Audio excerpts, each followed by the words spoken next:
नमस्कार,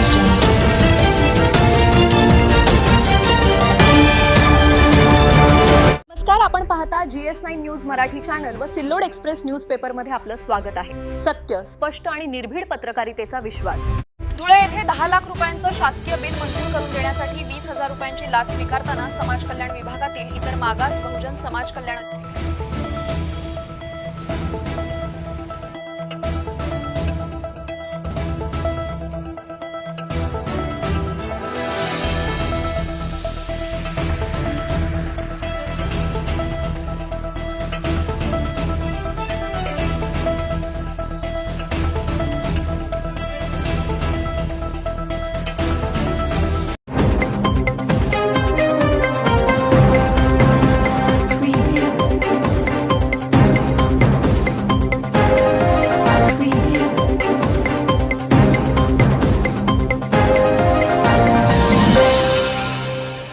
भागातील गरजू महिलांना रोजगाराची संधी उपलब्ध करून देत त्यांना स्वावलंबी बनविण्याच्या उद्देशाने सिद्धिओ वेलफेअर फाउंडेशनच्या धुळे तालुक्यातील बोरीस येथे 100 शिलाई मशीनचे 5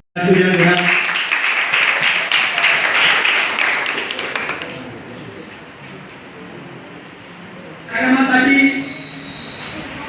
लाभलेले अध्यक्ष त्यांचा सत्कार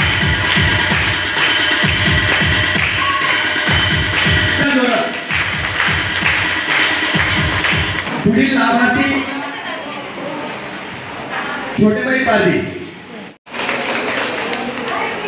पुढील लाभार्थी माया सतीश पाटील।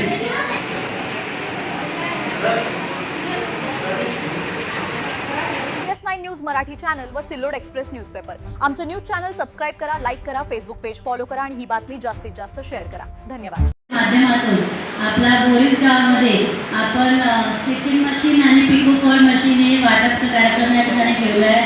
तसेच संबंधित व्यासपीठावर उपस्थित सर्व मान्यवर आणि मोठ्या संख्येने उपस्थित आलेले सगळे माझ्या माता बहिणींनो आणि मैत्रिणींनो, खरंच जर तुम्ही सांगितलं 10 दिवस आधी मी गावात आली होती तेव्हा बरेच महिलांनी मला प्रश्न विचारले की ताई आमच्या मशीनचं काय येणार आहे की नाही, भेटणार आहे की नाही, आम्हाला सांगा। तर आम्ही तुमच्यापर्यंत आम्ही पोहोचलो, तुमचे कॉन्टॅक्ट केला आणि तेव्हा तुम्ही सांगितलं की आपण 30 तारखेला मशीन वाटप करणार। खरंच महिलांचा आज जीवात जीव वाचला असेल की शेवटी तुम्हाला मशीन या ठिकाणी भेटलं आहे। खरंच आज या स्टिचिंग मशीन वाटण्याचा कार्यक्रम मला मनापासून आनंद होतो आहे, कारण आज तुमच्या महिलांना कामाला हाताला काम मिळालं आहे। तुम्ही स्वतःच्या पायावर आज उभे राहिले आहे, तुम्हाला आज कुठेच बाहेर जायची गरज नाही आहे। तुम्ही प्रत्येक महिलांना आज मी पिंटू दादा आणि गणेश दादांचे पण मनापासून धन्यवाद करते की त्यांनी महिलांचा विचार केला, त्यांनी महिलांसाठी एवढी सुंदर योजना आणली आणि गावात त्यांनी हे स्टिचिंग मशीन तुमच्या दारापुढे येऊन ठेवलेलं आहे। तर मी तुमच्या दोघांचे मनापासून आभार व्यक्त करते आणि मी तुम्हाला एवढं सांगू इच्छिते की आज हे मशीन सगळ्यांना भेटलं आहे। बरेच महिलांकडे ऑलरेडी मशीन आहे, आता तुम्ही परत मशीन घेतले आहे तर आपल्याला रोजगार कसं मिळणार। तर मी आताच दादांना विचारलं तर दादा म्हणले की ते काहीतरी ऑर्डर जर वरतून आला पिशव्या बनवायची असेल तर ते तुम्हाला मटेरियल प्रोव्हाइड करतील आणि ते तुम्ही बनवून घ्यायचं आहे आणि ज्यांची फिनिशिंग चांगलं आहे, काम चांगलं आहे तर त्याच्या हिशोबाने ते तुम्हाला ऑर्डर देणार आहे। परंतु हे नंतरची गोष्ट आहे, जेव्हा ते ऑर्डर देतील। तर आतापर्यंत आता उद्यापासून तुम्ही मशीनचा वापर कसं करणार, तर जर मी मागच्या टायमाला महिलांना सांगितलं होतं की आपण साडीवर फरक घालतो, बरोबर, आपण घ्यायला कुठे जातो, धुळ्याला जातो की नाही। तर जर आपण तिथून फक्त मटेरियल आणलं, कापड आणलं आणि इथे जर प्रत्येकाने स्वतःसाठी शिवून घेतलं, आपलं काळं असतं, पांढरं, पिवळं, गुलाबी हे 3-4 कलर आपण नेहमी वापरतात आणि जर आपण ते शिवून आपल्याच गावात जर आपण एकमेकांना जर दिलं तर नाही तुम्हाला कुठे बाहेर जायची गरज आहे, नाही महिलांना धुळ्याला जायची गरज आहे, ते खरेदी करा आणि तुम्हीच तुमचे पैसे आपल्या गावातच वाचवणार। तर माझी आपल्या सगळ्यांना एवढी विनंती राहील की जर आपण हे काम उद्यापासून आपण एरिया वाटून घेतला तर 10-20 घर मी करेल, 10-20 घर तू कर, तर असं आपण जर एकमेकांना वाटप करून घेतलं तर तुम्हाला एकमेकांशी मदत होईल। आणि मी फाउंडेशनचे सगळे अधिकारी सगळ्यांना हे सांगू इच्छिते की आपण असंच आपल्या माध्यमातून चांगलं काम करत राहा आणि पुढच्या वेळेस तुम्ही आज स्टिचिंग मशीन दिली आहे, पुढच्या टायमाला तुम्ही चक्की मशीन आमच्या महिलांना द्या हेच विनंती राहील। परंतु यावेळी तुम्हाला 3-4 महिने लागून गेले, पुढच्या टायमाला आम्ही 6 महिने पण थांबू, काय हरकत नाही, परंतु तुम्ही मशीन द्या, जेणेकरून त्यांच्या पण मनाला समाधान होईल. आज या ठिकाणी तुम्ही एवढ्या मोठ्या संख्येने उपस्थित झाले, तर मी आपल्या सगळ्यांचे मनापासून आभार व्यक्त करते. धन्यवाद. या रन करत असतात किंवा चालत असतात. कधी कधी अनुदान हे उशिरा पण येतं, कधी कधी लवकर पण येतं.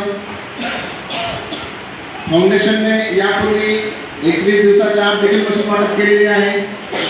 काही ठिकाणी महिना, 1.5 महिना, 2 महिन्यात देखील केलेली आहे. या वेळेला जरा उशीर झाला तर त्याचं मुख्य कारण म्हणजे फाउंडेशनला मिळणारा निधी.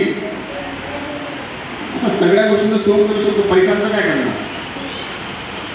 म्हणून सुनीता मॅडम वारंवार विचारत होते, तर मॅडम आम्हाला विचारत होते कधी येतील, काय येतील, का विलंब होते.